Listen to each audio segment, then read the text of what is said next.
Oi, gente, tudo bem com vocês? Vamos para a reta final desta série de princípios de interpretação da Bíblia. Estamos chegando no finalzinho do livro, na verdade, né? Dessa série que foi baseada neste livrinho aqui, que eu mostrei em alguns vídeos para vocês. Nós estamos na penúltima regra, que são os princípios históricos de interpretação. Nós ainda vamos ter a última, que é princípios teológicos de interpretação, mas ainda estamos dentro dos princípios históricos. Lembrando que nós começamos com os princípios gerais de interpretação, os princípios gramaticais de interpretação, e agora estamos nos princípios históricos de interpretação. Já demos no vídeo anterior, passamos duas regrinhas, vou passar mais duas aqui, e assim vamos encerrar este princípio que é histórico. Bom, a regra de hoje é a seguinte: os acontecimentos históricos se tornam símbolos de verdades espirituais somente se as escrituras assim os designarem. Aí, como assim, Amélia? Né? A Bíblia toda não nos trazem verdades espirituais, enfim, né? Eu digo que sim, né? Claro que nós podemos extrair verdades espirituais de toda a Bíblia, né? Nós podemos aprender lições através das histórias, do comportamento das pessoas, do agir de Deus, e nós aprendemos até com os erros dos personagens bíblicos, da atuação ali. Nós aprendemos sim, verdades espirituais, né? Segundo Timóteo 3,16 diz assim: toda a escritura é divinamente inspirada, é proveitosa para ensinar, para redarguir, para corrigir, para instruir em justiça, para que o homem de Deus seja perfeito e perfeitamente instruído para toda boa obra. Então, a própria Bíblia está falando que ela é toda inspirada e ela é apta para ensinar, para redarguir, para instruir, né? Bom, aí a gente vai pensar assim, por exemplo, quantas verdades a gente já aprendeu? Vou dar um exemplo assim, por exemplo, com o rei Davi, né? Com as histórias da vida do rei Davi, né? Com, por exemplo, o rei Salomão, né? Não só com os livros que ele escreveu, Provérbios, Cantares, mas com a própria vida dele, com a experiência de vida dele. Nós podemos extrair lições espirituais e aprender com as coisas. Mesmo sendo elas erradas, nós tiramos lições espirituais disso. Enfim, vários personagens da Bíblia, né? O próprio apóstolo Pedro, né? Que é riquíssimo em histórias e aprendizado. Bom, mas o que nós vamos tratar aqui é a respeito, assim, de revelações dos textos bíblicos, né? De teologias que se é extraída da Bíblia, né? E que muitas vezes as pessoas tentam extrair ali, né, um suprassumo das passagens bíblicas, né? E às vezes não tem argumentação na Bíblia que não foram deixadas por Deus, né? Então, vamos tentar entender um pouquinho isso aí. Muitas coisas na Bíblia são simbólicas, ou seja, algumas são... O que é simbólico, né? São coisas materiais explicando uma verdade espiritual e aplicando-se espiritualmente. Então, algo que está na Bíblia, que tem uma apresentação para nós no sentido material, e aquilo vai trazer também uma verdade, uma teologia, um estudo profundo, um significado espiritual. Então, um exemplo: o tabernáculo e o templo. Vocês sabem que o tabernáculo foi construído no deserto, ele era um templo móvel, né, provisório. Ele montava e desmontava à medida que o pessoal acampava, montava, levantava acampamento, desmontava e quando parava de novo, montava, e assim foi desde que ele foi construído até a possessão da terra, né? Então, e depois o templo, que foi construído por Salomão, dentro das especificações de Deus, tanto o tabernáculo como o templo, e todos tinham os mesmos elementos, tanto o tabernáculo como o templo, os lugares, o santo dos santos, e ali os elementos do sacrifício, a arca e o véu e todas essas coisas, né? Então, veja bem, o tabernáculo e o templo revelavam não apenas que Deus viria na carne para habitar conosco, mas também que, por seu Espírito, faria de seu povo o templo em que ele habitaria para sempre. O tabernáculo era o lugar feito para Deus habitar no meio do seu povo. Então, o que significa tabernáculo? Significa morada, habitação ou casa. Mas, conforme Hebreus 8:5, o que diz lá? Os quais servem de exemplar e sombra das coisas celestiais. Foi dito por Deus a Moisés que construísse um santuário, que está lá em Êxodo 25:8, sendo-lhe revelado, inclusive, seu modelo no Monte Sinai, está em Êxodo 24:18. Mas o que o tabernáculo, ele tinha um simbolismo, que era o quê? Ali ele era uma presença de Deus provisória, e Deus estaria no meio do povo através do tabernáculo. Mas o que ele simbolizava? Simbolizava futuramente que em Cristo Jesus nós seríamos o tabernáculo, porque agora, a partir de Jesus, nós somos o templo pelo qual Deus habita. E agora ele não está mais entre nós, mas ele está em nós, através do seu Espírito Santo. Então, espiritualmente, nós agora somos o tabernáculo de Deus, né? Então, vamos ver agora. Somos o templo de Deus pela obra regeneradora, interior e purificadora do Espírito Santo. Paulo escreve que em Cristo, aí abre aspas, né? Todo edifício bem ajustado cresce para santuário dedicado ao Senhor. Então, está em Efésios 2:21, né? O Espírito nos transformou em uma habitação santa para o nosso Senhor.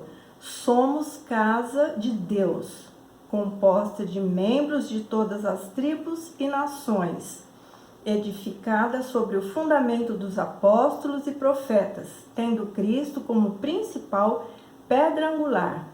Pedro, que conhecia o templo de Jerusalém, diz: vós também, como pedras vivas, sois edificados casa espiritual e sacerdócio santo, para oferecer sacrifícios espirituais agradáveis a Deus por Jesus Cristo. Está em 1 Pedro 2:5. Veja que palavra maravilhosa. Pedro, ele conheceu o templo, construído, o templo que já foi construído por Salomão, mas na época de de Pedro, esse templo já havia sido destruído pelos babilônios e reconstruído pelo rei Herodes, mas ele era imponente, suntuoso, poderoso, maravilhoso, né? E Jesus frequentou o templo, pregou no templo, fez várias ações ali no templo. Pedro então conhecia esta realidade. Só que Pedro agora ele fala assim, que nós agora somos a casa de Deus. Nós somos a morada, o santuário, a habitação de Deus, né? Então, nós vemos então que ali o tabernáculo e o templo, eles simbolizavam algo que iria ser perfeito no futuro. Eles ali no passado, eles eram algo material que simbolizavam algo que iria se tornar espiritual. Então, isso não é apenas uma teologia, é uma verdade bíblica, né? Vamos ver outro exemplo que diz assim. Vamos falar sobre o batismo, né? Verdades espirituais que são reveladas na Bíblia. 1 Coríntios 10, 1 a 4 diz assim: Ora, irmãos, não quero que ignoreis que nossos pais estiveram todos sob a nuvem e todos passaram pelo mar, tendo sido todos batizados assim na nuvem como no mar, com respeito a Moisés. Todos eles comeram de um só manjar espiritual e beberam da mesma fonte espiritual, porque bebiam de uma pedra espiritual que os seguia, e a pedra era Cristo. Passagem pelo mar, essa passagem pelo mar, ela está descrita lá em Êxodos, no capítulo 14, no versículo 22. Então, veja bem, aqui vocês prestaram atenção no que o texto diz? Diz que está relatando Paulo, lá em 1 Coríntios, está explicando para eles, para o povo lá da igreja de Corinto, que os irmãos, que eles não tinham que ignorar o que aconteceu ali. Eles tinham que saber que quando aquele povo atravessou o Mar Vermelho, Mar Vermelho, eles estavam sob a nuvem e eles foram batizados. Aquela travessia que eles passaram, que Deus abriu o mar e ali eles passaram a pé enxuto, como relata as Escrituras. Aquela travessia simbolizava o batismo deles, ou seja, que a partir daquela travessia, naquelas águas, eles passariam, estavam sendo então, se tornando o povo de Deus, ok? Está em 1 Coríntios 10, 1 a 4, tá? Como está dizendo lá, tendo sido todos batizados, assim na nuvem como no mar, porque também tinha a nuvem que os seguia à noite, não é? Com respeito a Moisés, tá? E também aqui fala o que o texto fala: e todos comeram de um só manjar espiritual e beberam da mesma fonte espiritual, porque bebiam de uma pedra espiritual que os seguia. Olha que texto difícil, complicado, né? Veja que fala que eles beberam de uma fonte espiritual. Ali eles estavam no deserto e uma fonte espiritual estava alimentando e sustentando a vida deles ali. Mas aqui fala o texto assim: porque bebiam de uma pedra espiritual que os seguia. Você vai pensar assim, uma pedra segue 3 milhões de pessoas? Então aqui é uma verdade espiritual que está dizendo, esta pedra que o apóstolo fala primeiro fala que aí ele fala, e a pedra era Cristo. A pedra que quando Deus falou, toca na rocha ou na pedra que vai sair água, e ali houve aquela triste situação que Moisés, irado, bateu na rocha, a rocha, saiu água da rocha e matou a sede deles. Aquela pedra simbolizava Jesus Cristo e aquela água simbolizava a palavra. Que coisa linda, né? Então nós temos num texto físico, num acontecimento histórico, por isso que são princípios de interpretação histórica, nós temos uma uma verdade espiritual, tá?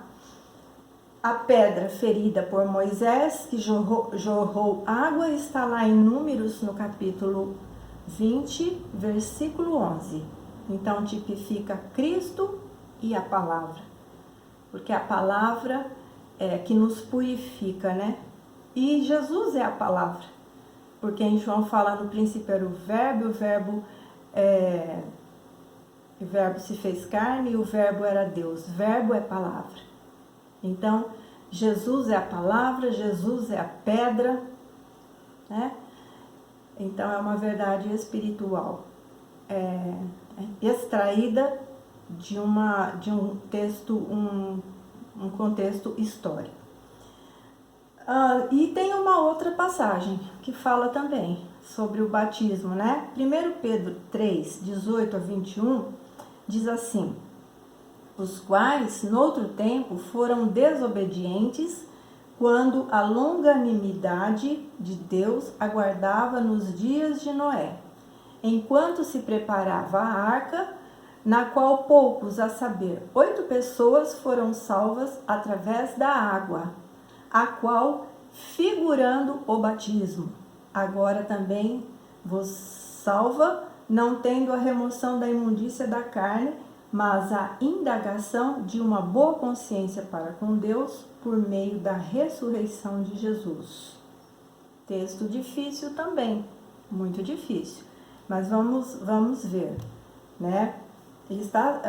Pedro ele está se referindo sobre a passagem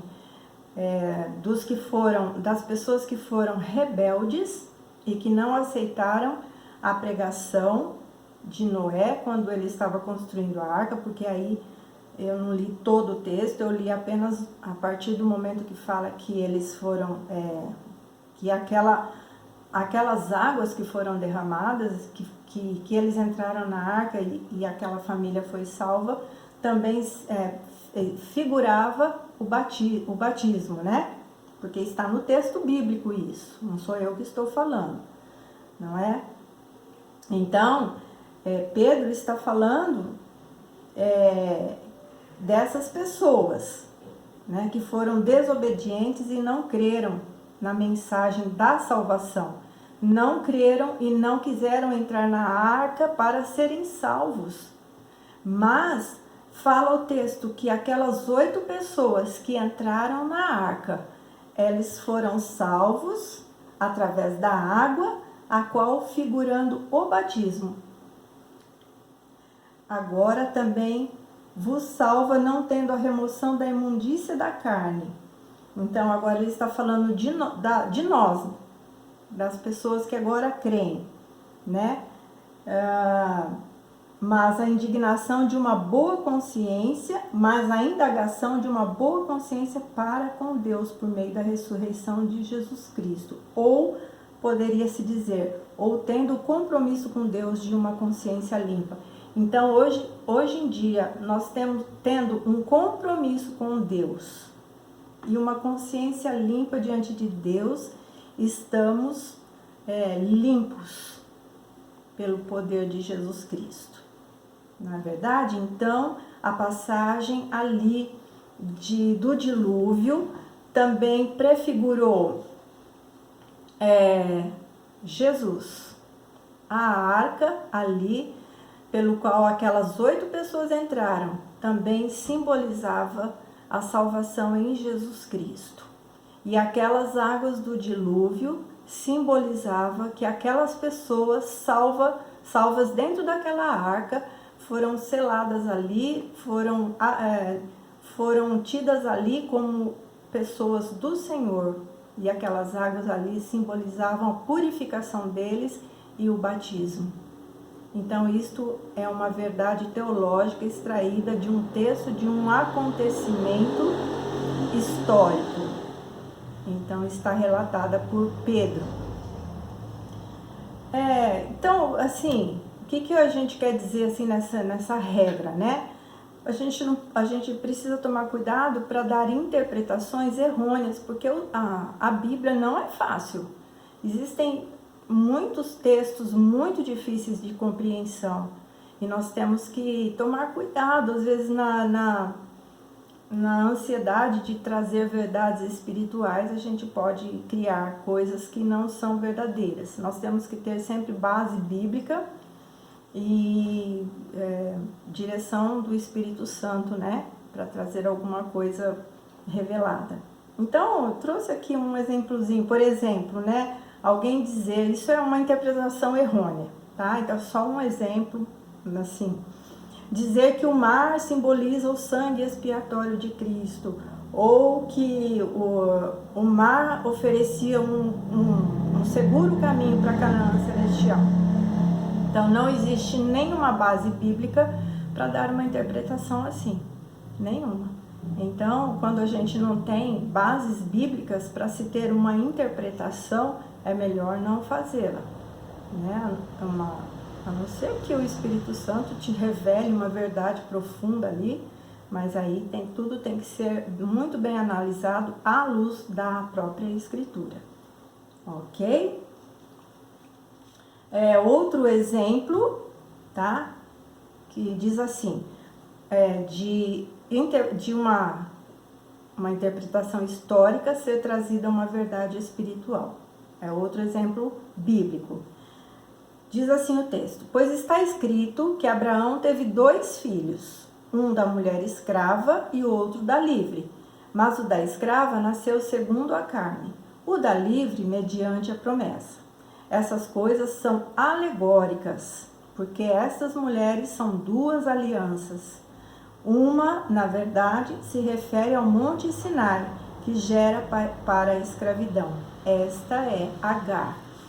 Está lá esse texto em Gálatas, capítulo 4, versículo 22 ao 24. Então, veja que o próprio apóstolo Paulo, ele usou a palavra alegorias. Nós já demos em outros vídeos as linguagens da Bíblia, as linguagens alegóricas, simbólicas, as parábolas, nós já explicamos em outro vídeo. Se você não entender, vai lá, dá uma ouvidinha e você vai perceber quantas linguagens existem na Bíblia. E a Bíblia é muito dela simbólica, né? Mas que trazem verdades espirituais, reais e verdadeiras, né? Então, Paulo fez estas interpretações do Velho Testamento sob a inspiração do Espírito Santo. Ele não falou isso por falar. O Espírito Santo revelou a ele. Esta situação da vida de Abraão, dos filhos dele, dos 2 filhos que ele teve, né? O primeiro foi Ismael, que ele teve com Agar, e o segundo foi Isaque, que ele teve com a Sara, o filho da promessa, o filho que Deus prometeu a ele. Então, esta situação, veja que esta situação tem uma representação. Ela representa as 2 alianças. Quais são as 2 alianças que nós temos na Bíblia? A lei e a graça. A antiga aliança baseada na lei que foi dada lá no Sinai para Moisés, no monte, as leis, as tábuas da lei, e que terminou em Jesus Cristo, que nos trouxe a nova aliança, ou seja, a salvação pela fé em Cristo Jesus, porque ele então cumpriu a lei, ele se tornou o sacrifício, ele se entregou por nós, ele morreu, e a partir dali nós temos então uma nova aliança.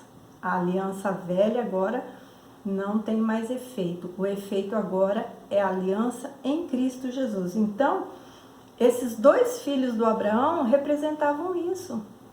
O da escrava, o da Agar, representa a velha aliança, porque são todos aqueles que são escravos ainda, que ainda estão na escravidão do pecado, que ainda não se converteram ao Senhor Jesus, que ainda não reconheceram pela fé Jesus, ainda estão vivendo debaixo da lei do pecado e da morte, porque a lei da vida é em Jesus Cristo, e esta é através da fé.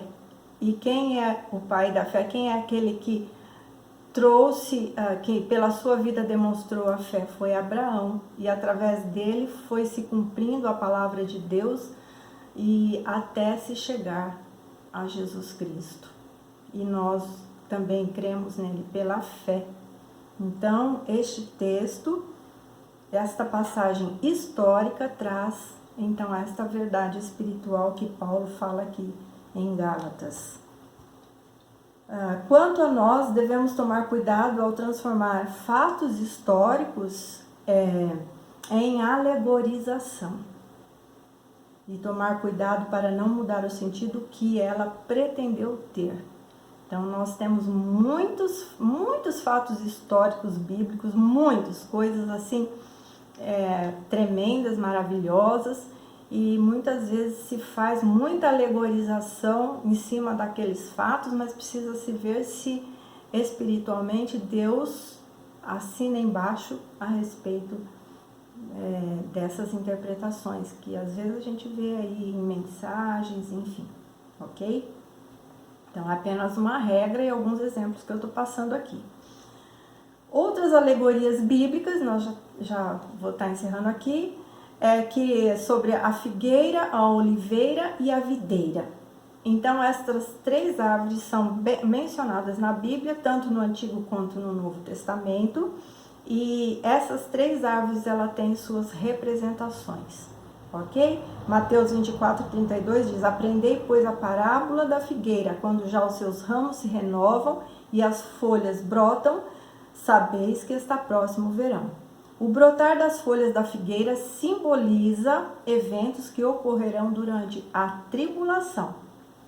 Por outro lado, intérpretes creem que a figueira representa a restauração de Israel.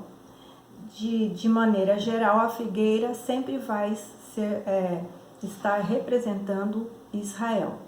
Romanos 11:17 diz: tu, sendo oliveira brava, foste enxertado em meio deles e te tornaste participantes da raiz e da seiva da oliveira.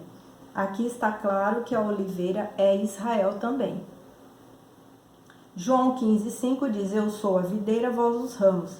Então, Jesus referindo-se a si mesmo como videira, né? Que traz o suco da vide, o suco de uva, né? E aí nós temos uma passagem que eu acho que eu não vou deixar aqui nesse vídeo, porque vai ficar muito comprido, sobre Juízes capítulo 9, 8 a 13, que é uma parábola mencionada por Jotão, né, que foi o filho mais novo de Gideão. É uma história muito longa, muito comprida, e eu não vou passar aqui, mas se vocês quiserem ler, né, Juízes 9, 8 a 13, e ele vai estar falando sobre três árvores, né? É uma parábola que ele está falando para o povo de Israel naquela época, por causa de todos os acontecimentos que aconteceram lá, e que foram acontecimentos muito tristes, devastadores mesmo, horríveis. Então, ele faz essa parábola para o povo, ok? Então, eu vou encerrar aqui. A oliveira, a figueira e a videira são três árvores que se encontram muitas vezes mencionadas nas Escrituras, e todas elas se referem em primeiro lugar à nação de Israel. Então, são coisas materiais simbolizando uma espiritual, ok? Eu vou encerrar aqui, em nome de Jesus. Eu espero que você esteja aprendendo. Se alguma coisa você não compreendeu, procura lá nos outros vídeos, você vai talvez encontrar explicações mais sobre alguma coisa que a gente falou aqui, tá? Deus abençoe e fique na paz.